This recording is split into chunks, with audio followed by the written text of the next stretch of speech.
On April 18, 1862, Union ships under Admiral David Farragut attacked Forts Jackson and St. Philip, the two forts that protected the city of New Orleans.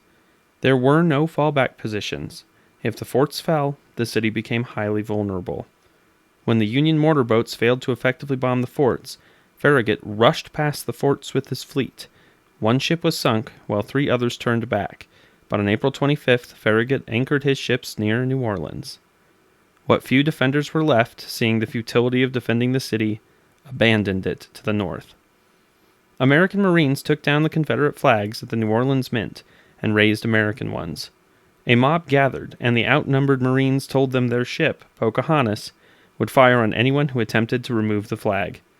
Despite the threat, 7 people, including a man named William Bruce Mumford, removed the flag.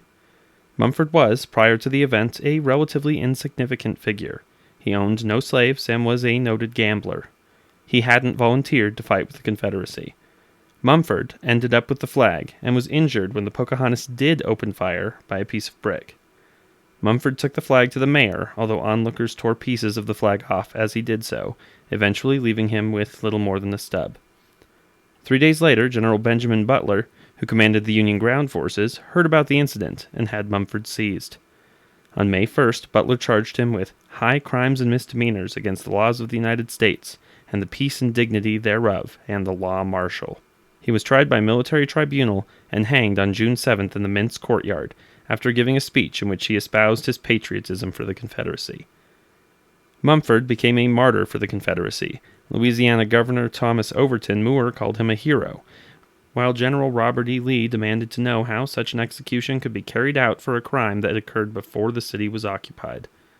Confederate President Jefferson Davis declared a proclamation that stated Butler should be considered a war criminal.